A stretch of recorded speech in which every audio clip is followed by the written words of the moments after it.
Maintenant, M. Abdou. J'ai une préoccupation. Parlez un peu fort. Jean 3, verset 16. Jean 3, 16. Lisons. Car Dieu a tant aimé le monde qu'il a donné son Fils unique, afin que quiconque croit en lui ne périsse point, mais qu'il ait la vie éternelle. Je voulais savoir, le Dieu qui a tant aimé le monde, quel est son nom, et son Fils unique, quel est son nom? Merci beaucoup. Soyez tous salués dans le puissant nom de notre Seigneur Jésus. Et comme je le dis toujours, c'est le nom qui a été donné au-dessus de tout nom. Alors, vous avez suivi la préoccupation de notre frère musulman tout à l'heure. Avant que je ne prenne la parole, je vous ai laissé faire écouter. Je vous ai laissé écouter la question de mon frère musulman d'à côté. Qu'il pose la question sur Jean 3 au verset 16. Jean 3 au verset 16. Il dit qu'il voudrait savoir, car Dieu a tant aimé le monde qu'il a donné son Fils unique, afin que quiconque croit en lui ne périsse point, mais qu'il ait la vie éternelle. Alors lui, sa préoccupation est de savoir quel est le nom du Dieu là. Voilà, le Fils unique là, quel est son nom? Et le Père qui a envoyé là, Dieu là, qui a tant aimé le monde là, son nom c'est quoi? Alors, aujourd'hui, je vais la répondre. Je vais répondre à cette question assez simple. Vous allez comprendre. Maintenant, Dieu a tant aimé le monde qu'il a donné son Fils unique. Donc, avant que Jésus ne vienne, avant la venue de Christ, est-ce qu'il avait été annoncé qu'il devait venir? La question qui se pose est de savoir si Jésus avait été annoncé par les apôtres. Bon, pas les apôtres, par les prophètes, pardon. Est-ce que Jésus avait été annoncé par les prophètes avant lui? Est-ce que les prophètes avant Jésus ont prophétisé qu'il devait venir? Maintenant, le Père là, qui a tant aimé le monde, n'a-t-il pas envoyé des prophètes avant Jésus? Est-ce que Jésus est le premier à venir de la part de l'Éternel? Est-ce qu'avant Jésus, il n'y a pas eu d'autres prophètes qui sont venus de la part du nom de l'Éternel? Moïse a dit, j'irai donc vers les enfants d'Israël. Mais s'il me demande, le nom du Dieu qui m'envoie s'appelle comment? Que leur dirai-je? Dieu lui a dit. Le sujet d'adoration d'Israël lui a dit. S'il te demande, dis-leur que le Dieu qui s'appelle Je suis m'a envoyé vers vous. Le Dieu qui s'appelle Je suis. Mais vous, est-ce que vous pouvez accepter et croire que Dieu s'appelle Je suis? Est-ce que Dieu peut s'appeler Je suis? Est-ce que Je suis peut être un nom? Je suis n'est pas un nom. Mais Dieu lui a dit, va leur dire ça, qu'ils sachent, pour ceux qui sont sages, à qui je veux me révéler, qu'ils sachent que je suis avant la fondation du monde, je suis après le monde, je serai avant eux, je suis toujours, je suis, jusqu'à la fin. Je suis, ce n'est pas un nom, mais c'est comme s'il disait je suis le premier et le dernier. C'est ce que signifie je suis. Maintenant, Jean chapitre 3 au verset 16. Jean chapitre 3 au verset 16. Car Dieu a tant aimé le monde qu'il a donné son Fils unique. Mais Dieu n'a pas dit qu'il a donné son prophète. Dieu n'a pas dit qu'il a tant aimé le monde qu'il a envoyé son prophète. Sachant très bien que Dieu, le sujet d'adoration des hommes, avait déjà envoyé des prophètes avant Jésus. Alors, il dit qu'il a donné maintenant son Fils unique. Après avoir envoyé des prophètes au monde, aux enfants d'Israël, il donne maintenant son Fils unique. Parce qu'il a tant aimé le monde, qu'il donne ce qu'il a de plus cher. Qu'est-ce que Dieu a de plus cher en lui? Lui, Dieu, étant esprit éternel, invisible. Alors, il donne le premier-né de la création. Il donne le corps qui s'est formé avant même la fondation du monde. Ce corps qui était prédestiné à être immolé, donné en sacrifice.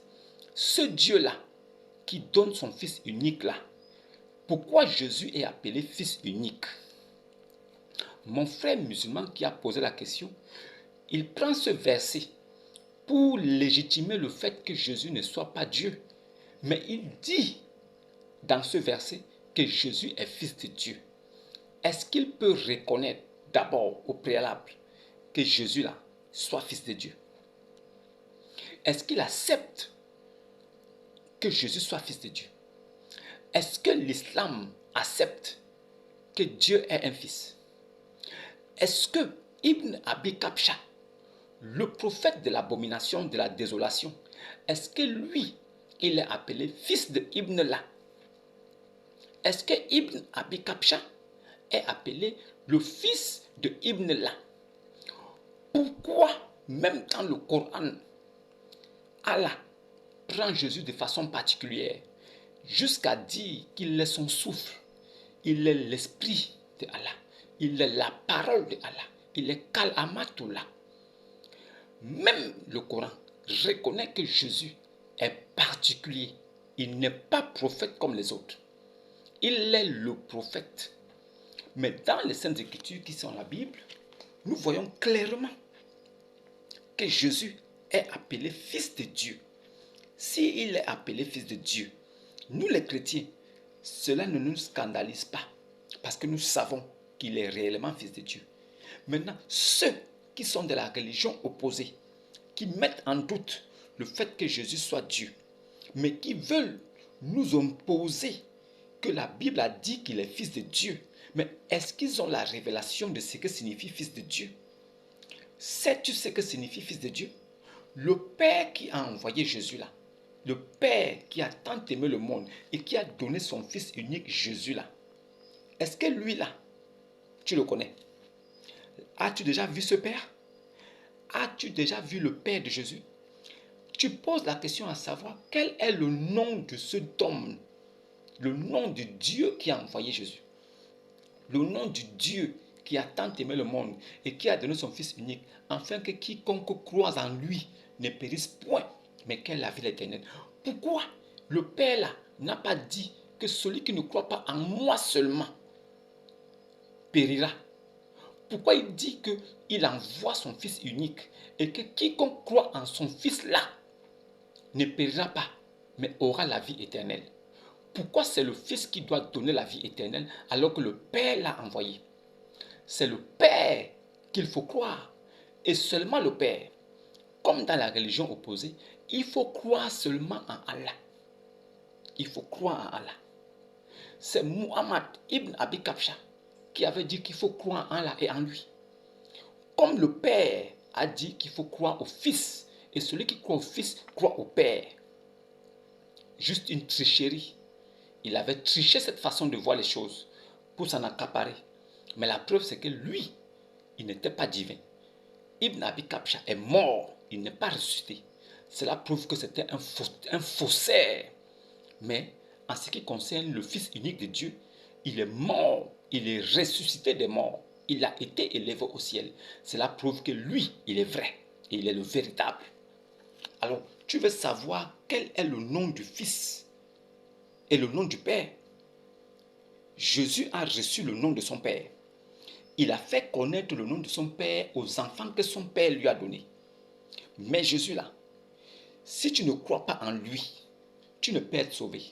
Mais Jésus là, nul ne vient au Père que par lui. Il n'a pas dit nul ne part au Père, il dit nul ne vient.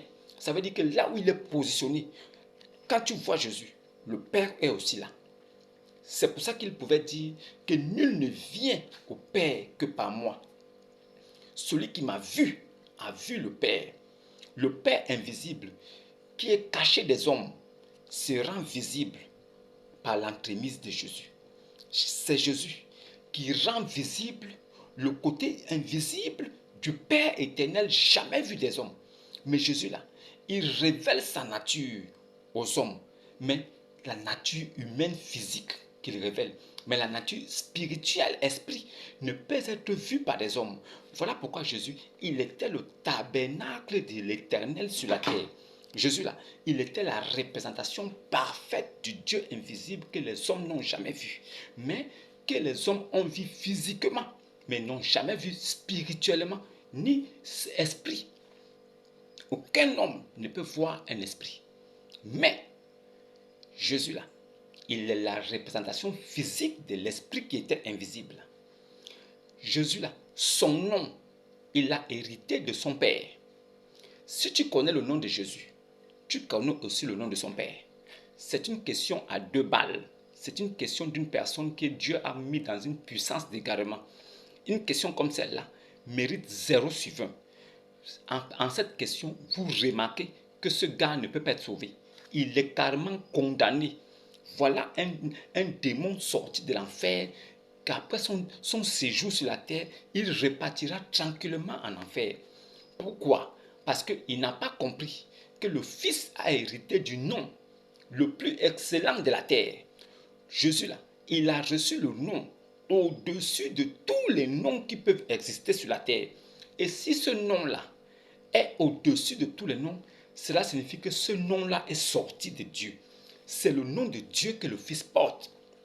L'écriture est simple. Il a donné son Fils unique. Un homme comme nous les hommes, si nous mettons au monde un enfant et que nous avons un seul enfant, cet enfant portera notre nom. Cet enfant portera mon nom. Si je mets au monde un enfant, cet enfant portera mon nom. Pour prouver que c'est ma sémence, il s'agit de moi. Moi, je mets un fils au monde, je lui donne mon nom. Il porte mon nom. Et même s'il ne porte pas mon nom, on l'appellera par mon nom. Pour qu'il sache qu'il est sorti de moi. Jésus là, il est sorti du Père. Et s'il porte un nom, c'est le nom du Père. Jésus là, il n'est pas né par rapport sexuel. C'est le Saint-Esprit qui s'est vertué sur Marie.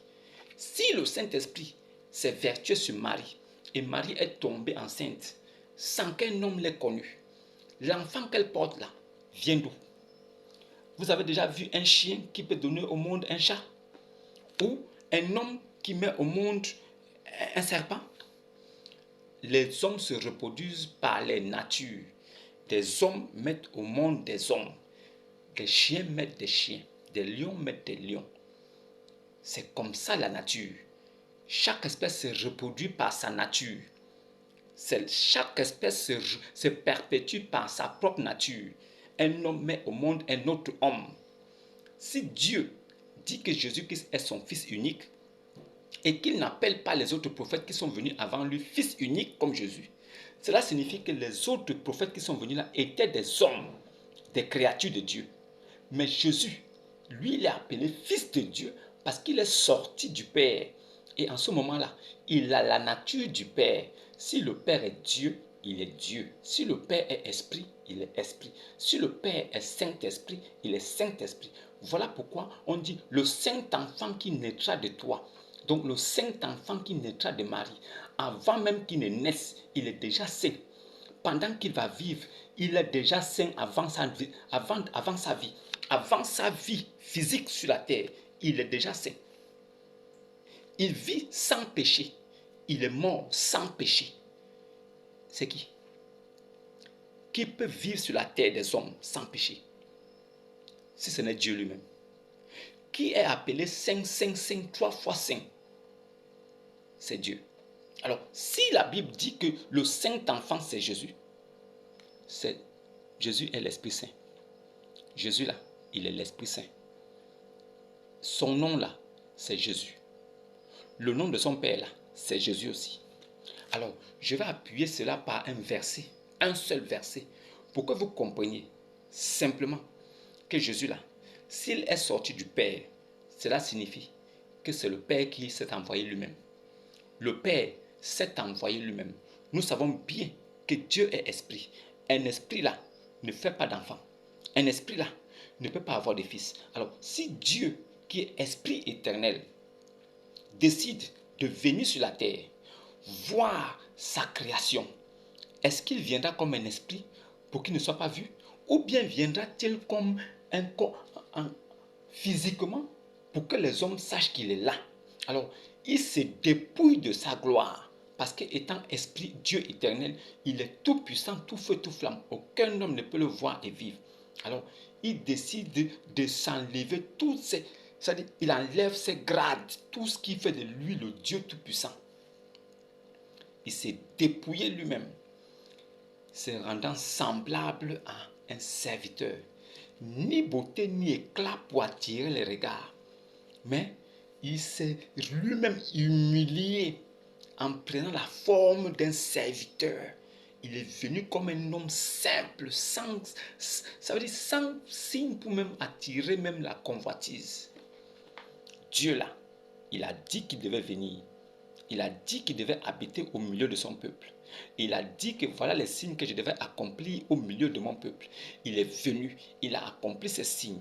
Le signe même de sa naissance d'abord est miraculeux. Ça ne peut pas se faire. Un homme ne peut pas naître sans rapport sexuel. C'est pas possible. Mais si Jésus là, il est déjà né sans rapport sexuel, il y a un problème. Si même vous, les musulmans, vous ne croyez pas que Dieu est venu lui-même, on ne peut rien faire pour vous. Comment pouvez-vous nier que Jésus soit Dieu alors que vous savez bien qu'il est né sans rapport sexuel? Comment un homme peut-il naître sans rapport sexuel? Ça existe où? À part Jésus là, vous avez vu ça où? Quel autre homme est né sans rapport sexuel?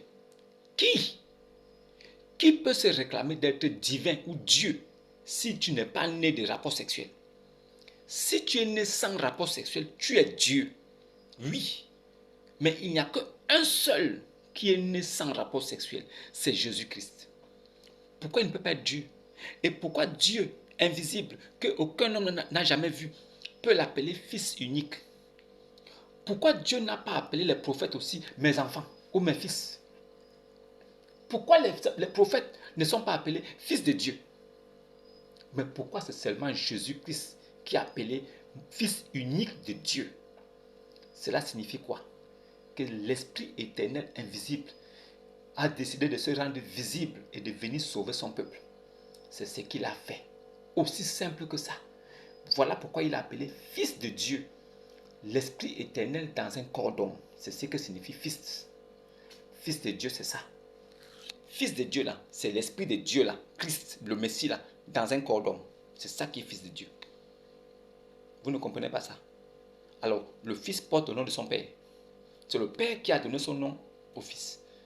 Maintenant, si le Fils est esprit et que le Père est esprit, alors qui est Dieu parmi les deux? Si le Fils est l'alpha et l'oméga et que l'Éternel est le premier et le dernier, qui est donc Dieu et l'Éternel parmi eux deux? Jésus vous a mis dans un petit truc comme ça. Il vous a fait passement de jambes. Vous êtes allé en brousse. Et vous ne comprenez même pas. Comment Dieu qui est esprit peut-il avoir un fils? Toi, musulman, tu lis ce verset, Jean 3, verset 16. Jean 3, verset 16. Tu le lis.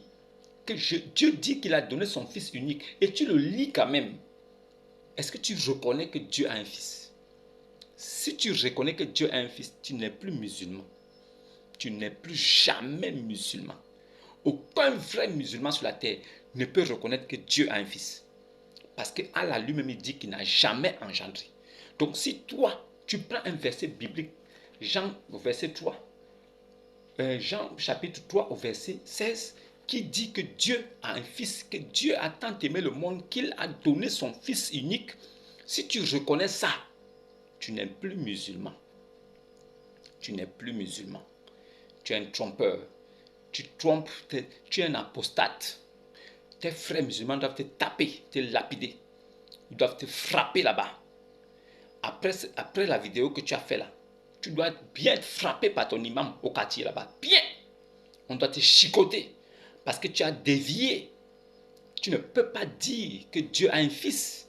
Et tu l'affirmes pour dire que Jésus n'est pas Dieu. Jésus n'est pas Dieu, mais il est fils de Dieu. Dans les deux cas, tu es tombé. Dieu ne peut pas avoir un fils selon vous. Mais si tu dis que Dieu a un fils, est-ce que tu es encore musulman? Alors, allons-y rapidement corriger ça. Rapidement, on va corriger ça. Alors, prenons Hébreux chapitre 1. Hébreux chapitre 1 verset 1er. Hébreux chapitre 1 verset 1er. après avoir autrefois, à plusieurs reprises et de plusieurs manières, parlé à nos pères par des prophètes. Écoutez bien cette lecture. Après avoir autrefois, à plusieurs reprises et de plusieurs manières, parlé à nos pères par des prophètes. C'est-à-dire que Dieu parlait aux hommes sur la terre par des prophètes seulement. Ce sont des prophètes qui venaient, qui parlaient aux hommes, qui étaient la bouche de Dieu. Les prophètes étaient la bouche de Dieu, la parole de Dieu. Ce sont eux qui disaient, Dieu a dit ça, Dieu a dit ceci, voilà ce qu'il faut faire. Dieu dit ceci, parce que Dieu se révélait aux apôtres, non pas aux apôtres, Dieu se révélait aux prophètes et il leur disait, allez-y dire ceci à mon peuple, allez-y dire ceci à mon peuple. C'est ce que Dieu faisait. Et Hébreux chapitre 1, verset 1er est assez clair dessus. Après avoir autrefois à plusieurs reprises et de plusieurs manières parlé à nos pères par les prophètes, virgule, Dieu, dans ces derniers temps, Dieu, dans ces derniers temps, nous a parlé par le Fils. Dieu envoyait des prophètes.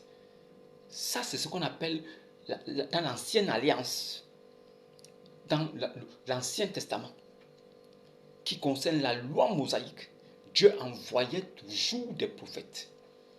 Mais en ces derniers temps, au temps de la grâce là, au temps de l'évangile, du Nouveau Testament, du nouvel héritage que Dieu fait à ses enfants, il parle maintenant par le Fils, qu'il a établi héritier. Il établit le Fils héritier de toutes choses. Donc le Père, qui est dans une position invisible qu'aucun homme n'a jamais vue. Il envoyait autrefois des prophètes parler à nos pères, nos grands-pères. Il leur parlait, mais ce sont des prophètes qui parlaient à ces gens-là. Mais, en ces derniers temps, Dieu décide maintenant de parler maintenant aux hommes par le Fils. C'est le Fils maintenant qu'il envoie. Le Fils est différent des prophètes. Dieu envoyait des prophètes avant. Mais maintenant, dans ces derniers temps, il a envoyé le Fils maintenant. Ce n'est plus les prophètes, mais c'est le Fils unique qu'il a envoyé. Et il a établi le Fils là, héritier de toutes choses. Ça veut dire que tout ce qui appartient au Père appartient aussi au Fils. Le Fils n'est pas héritier pendant que le Père est mort. Il est héritier du vivant du Père. Pendant que le Père est vivant, lui, il hérite de tout ce que le Père a. Tout ce que le Père a entre ses mains, en sa possession, lui, le Fils aussi, il l'a en sa possession. Cela signifie qu'il peut décider comme le Père décide. Il peut faire comme le Père fait. Si le Père fait, il peut aussi faire. C'est ce que cela signifie. Il est héritier de toutes choses. On dit de toutes choses. Il n'y a pas quelque chose qui lui est refusé. Il a hérité de tout. Il a hérité de tout. Hérité de toutes choses par lequel il a aussi créé le monde. Donc, le Fils a hérité de toutes choses qui appartiennent au Père. Et c'est même par le Fils encore que Dieu a créé le monde. Dieu là, il était incapable de créer le monde lui-même. Mais c'est par le Fils qu'il a créé. C'est-à-dire que c'est le Fils qui crée pendant que le Père est là. Mais le Fils crée toutes choses. Mais si c'est le Fils qui a créé toutes choses pendant que le Père est là, qui est donc le maître du monde? Qui est le Seigneur du monde? C'est le Seigneur du monde, c'est celui qui a créé. Si le Père a créé par le Fils, si c'est le Fils qui a créé le monde alors que le Père est là, cela signifie que c'est le Fils qui est le créateur de toutes choses. C'est assez simple. Il est héritier de toutes choses et par lequel il a aussi créé le monde.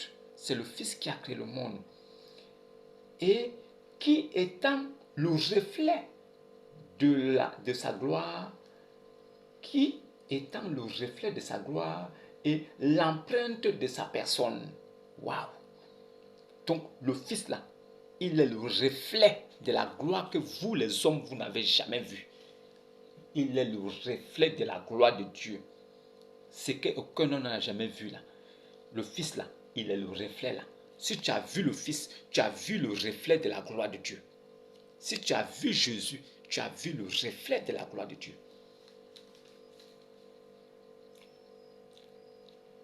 et qui, étant le reflet de la gloire, de sa gloire, donc de la gloire de Dieu, et l'empreinte de sa personne. Si Jésus prend son bras comme ça, sa paume de main là, il met quelque part et que les doigts s'affichent, l'empreinte qui est là, c'est l'empreinte du Père. Ce n'est pas l'empreinte de Dieu. C'est-à-dire que si Jésus part faire une pièce d'identité et qu'il met le pouce comme ça, on prend son empreinte. L'empreinte qu'on prend là, c'est l'empreinte de Dieu qui est là. Donc Jésus là, il est la représentation parfaite du Père qu'on n'a jamais vu. Jésus là, il est le Père lui-même représenté en homme. C'est ce que le verset dit. Ce n'est pas moi qui le dis. Le verset dit qu'il est le reflet de sa personne. Il est le reflet de Dieu. Il est le reflet de la personne, du sujet d'adoration invisible que vous n'avez jamais vu là. Et lui, il est le reflet.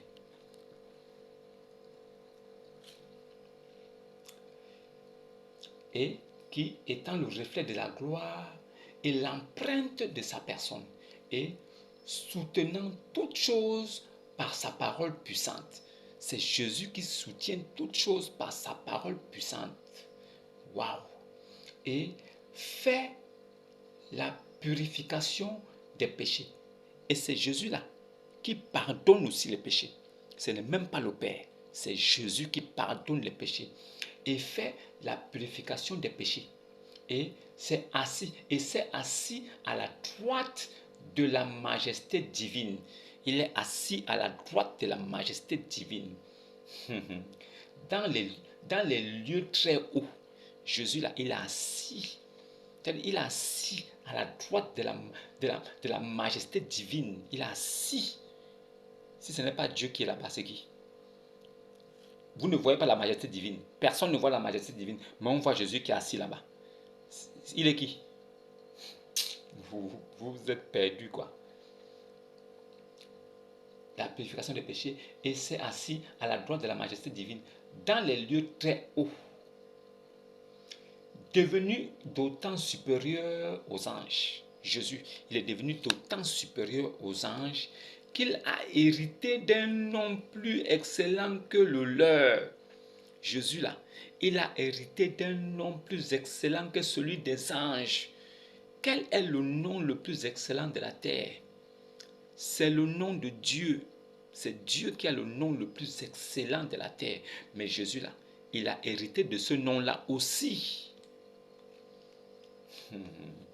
Car auquel des anges Dieu a-t-il jamais dit, tu es mon fils? Donc Dieu n'a jamais dit à un ange que tu es mon fils. Aucun d'eux. Mais à Jésus là, tu es mon fils. Car auquel des anges Dieu a-t-il jamais dit, tu es mon fils? Je t'ai engendré aujourd'hui. Et encore, je serai pour lui un père et il sera pour moi un fils. Dieu éternel, invisible, il parle du tabernacle dans lequel il devait se poser. Jésus là, il est le premier-né de toute la création. Il est le corps que Dieu s'est fait lui-même. C'est pour ça qu'il dit que ce corps-là a hérité du nom le plus excellent, au-dessus de celui des anges. Ce nom-là, ce corps-là aussi, a hérité de toute la puissance de Dieu. C'est pour ça que même les anges ne peuvent pas s'approcher de Jésus. Il a reçu même le nom qui est au-dessus des anges. Pourquoi? Et il dit, tu es mon fils, je t'ai engendré aujourd'hui. C'est-à-dire, il le dit, les anges sont là, les anges écoutent que Dieu dit que tu es mon fils, je t'ai engendré. Comment un esprit éternel, invisible, peut-il engendrer un homme? Si ce n'est pas juste un corps dans lequel lui-même va y vivre. Si ce n'est pas un corps que lui-même a créé pour sa propre gloire. Il a fait l'enfant avec qui? Avec quelle femme là-bas au ciel? Il est invisible, non? Alors, s'il décide de devenir visible, il va d'abord faire quoi? Il va créer un corps. C'est dans lequel il pourra rentrer pour être visible. C'est ce qu'il a fait avec Jésus. Jésus est Dieu physique. Dieu invisible est le Père éternel. Mais Dieu visible, c'est Jésus-Christ.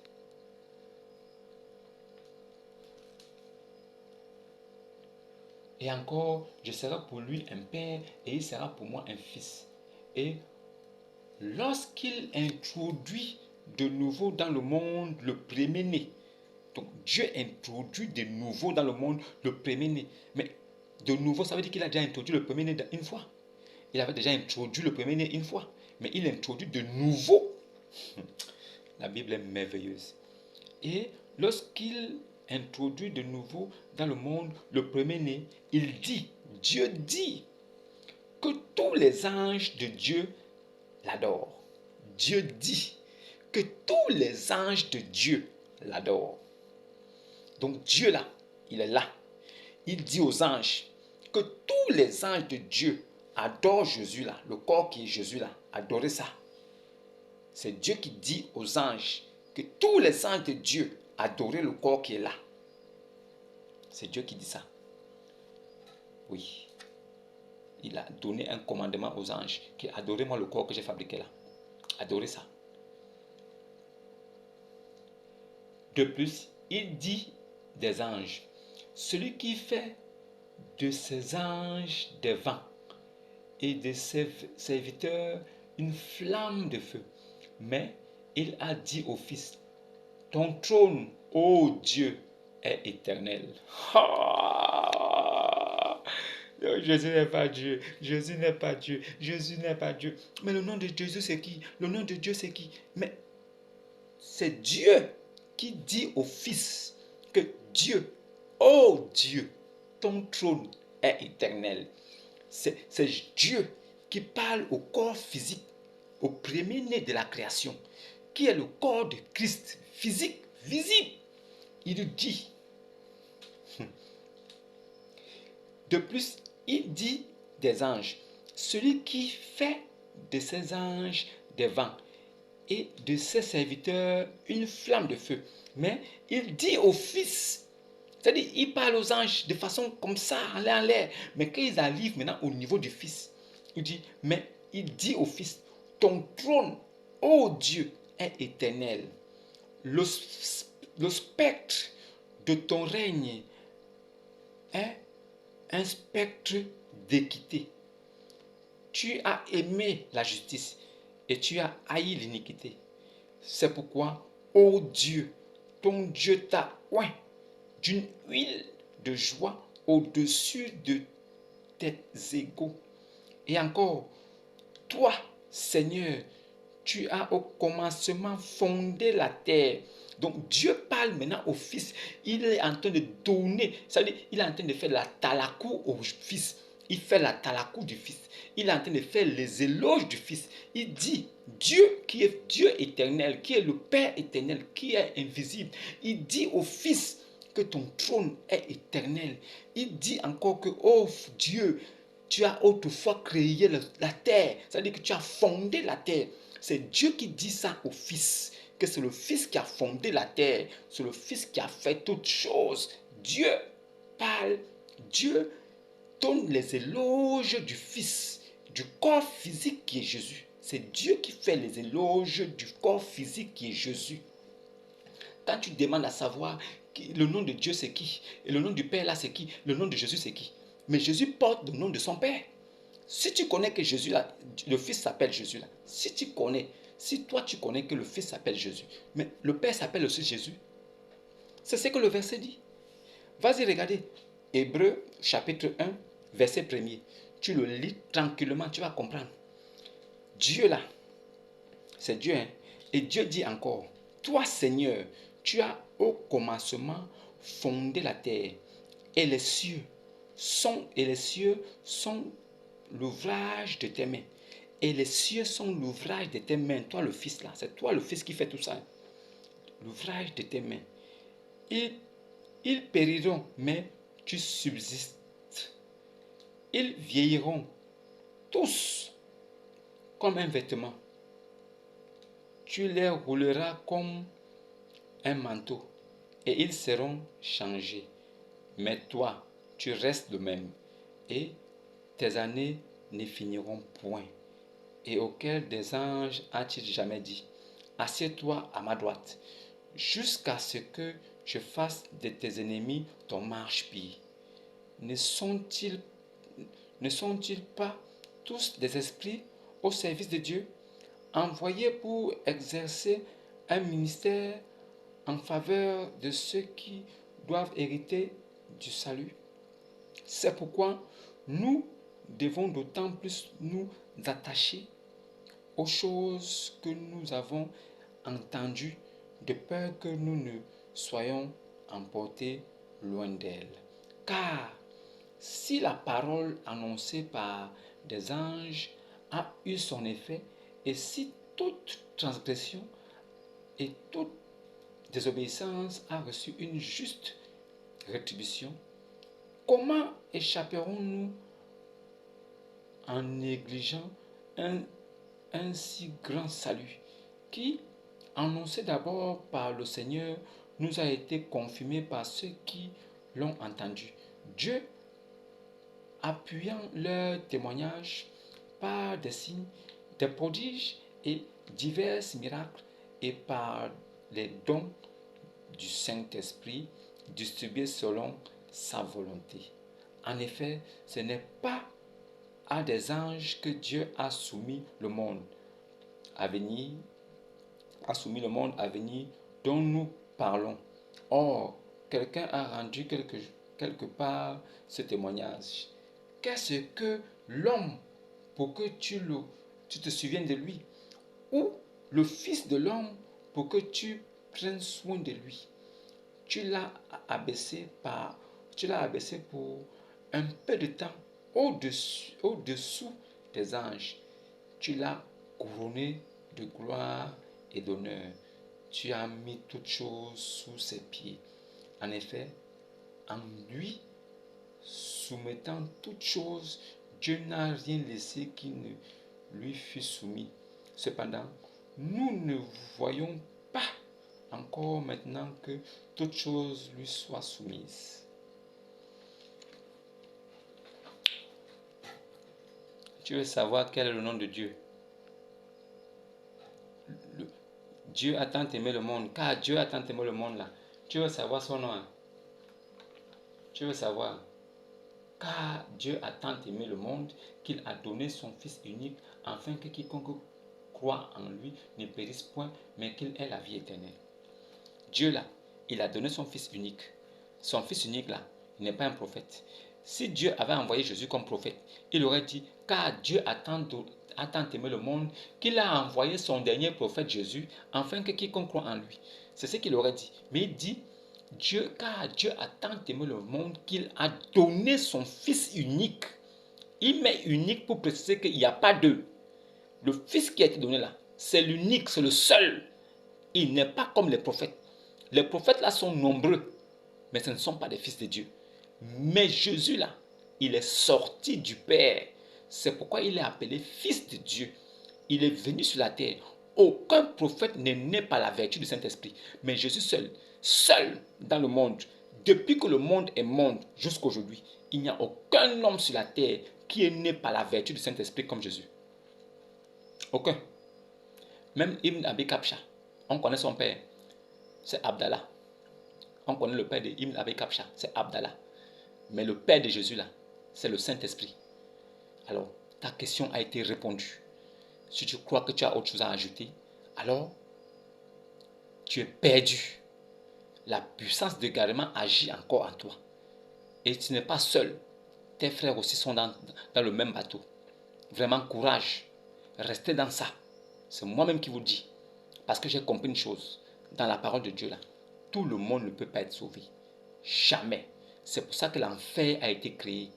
Beaucoup parmi vous là, vous y êtes déjà. Ce n'est même pas le jour de votre mort. Étant vivant, vous y êtes déjà. Voilà. Moi, je parle pour ceux qui ont les oreilles de Dieu pour comprendre. Ceux qui vont comprendre, c'est parce que Dieu veut qu'ils comprennent. Ceux qui ne comprendront pas là, ce n'est pas mon problème. Moi, je ne fais que parler. Je vous dis la vérité de Dieu. Le reste là, ça ne m'engage pas. Shalom et à demain.